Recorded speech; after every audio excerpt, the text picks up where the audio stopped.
السلام علیکم ورحمۃ اللہ وبرکاتہ۔ الحمد للہ وکفى وسلام علی عبادہ الذین اصطفى، اما بعد۔ قال اللہ تعالی اعوذ باللہ من الشیطان الرجیم، بسم اللہ الرحمن الرحیم۔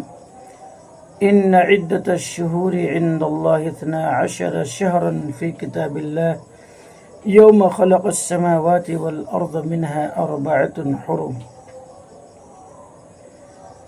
معزز و محترم حضرات علماء، بزرگان دین، طلب عزیز، بالخصوص نوجوانان اسلام، یہ محرم الحرام کا بابرکت مہینہ چل رہا ہے۔ اس ماہ مبارک کے 9ویں 10ویں یا 10ویں 11ویں تاریخ میں روزہ رکھنے کے تاکید پیارے آقا جناب محمد رسول اللہ صلی اللہ علیہ وسلم نے فرمائی ہے۔ اس مہینے میں جو کام کرنے کے ہیں وہ عبادت میں اضافہ کرنا، نوافل کثرت سے پڑھنا، ذکر و اذکار میں اضافہ کرنا، قرآن کریم کی تلاوت زیادہ سے زیادہ کرنا، اور 9ویں اور 10ویں تاریخ کو روزہ رکھنا۔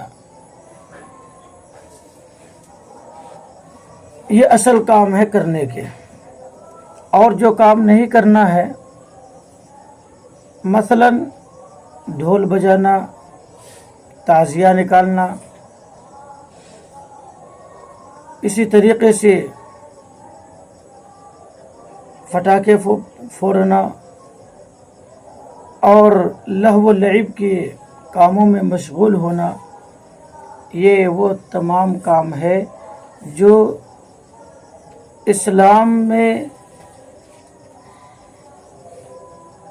غلط ہے اور شریعت مطہرہ میں ایسی چیزوں کا ثبوت نہیں ہے۔ آج ہمارے نوجوان بڑی تیزی کے ساتھ بے راہ روی کی طرف گامزن ہے۔ اللہ حفاظت فرمائے ہم مسلمانوں کی کہ اتنی بابرکت مہینہ اور عظیم الشان مہینہ، سال کا پہلا مہینہ جس میں ہمیں عبادت کرنی چاہیے تھی اور اللہ تعالیٰ کو راضی کرنا تھا، آج افسوس ہم وہ اعمال کرتے جا رہے ہیں اور کرنے کی کوشش کرتے ہیں جن اعمال سے، جن کاموں سے اللہ ناراض ہو۔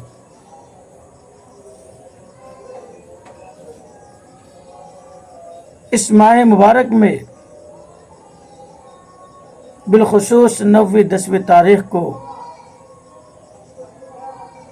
شریعت کے خلاف جو بھی کام ہے، وہ ڈھول بجانا ہو، میلہ لگانا ہو، تعزیہ بنانا ہو، اور مرد و عورت کا خلط ملط ہو، یہ تمام کام ناجائز ہے، غلط ہے۔ مسلمان خود بھی اپنے آپ کو بچائے اور اپنی اولاد کو، اپنی بچیوں کو ایسے میلوں میں اور ایسے ٹھیلوں میں جانے سے روکے۔ یاد رکھیں، یہ ہمارے لیے ایک بڑا المیہ ہے کہ جہاں پر ہمیں عبادت کرنی چاہیے تھی وہاں ہم گناہوں کو جگہ دے رہے ہیں۔ اللہ تبارک و تعالیٰ سے دعا کریں اللہ ہم مسلمانوں کو صحیح سمجھ عطا فرمائے اور محرم کے 10ویں تاریخ میں خوب ذکر و اذکار، قرآن کی تلاوت اور اچھا کھانا بنانے کی، کھانے کی توفیق عطا فرمائے۔ اللہ کے نبی جناب محمد رسول اللہ صلی اللہ علیہ وسلم نے فرمایا کہ محرم کے 10ویں تاریخ میں اپنے اہل و عیال کے لیے اچھا کھانا بناؤ، پکاؤ اور اپنے غریبوں کا بھی خیال رکھو۔ اس لیے ان کاموں کو ہم انشاءاللہ انجام دیں گے، اور جن کاموں سے شریعت نے منع کیا ہے اس سے ہم کوسوں دور ہوں گے۔ اللہ ہمیں عمل کی توفیق عطا فرمائے۔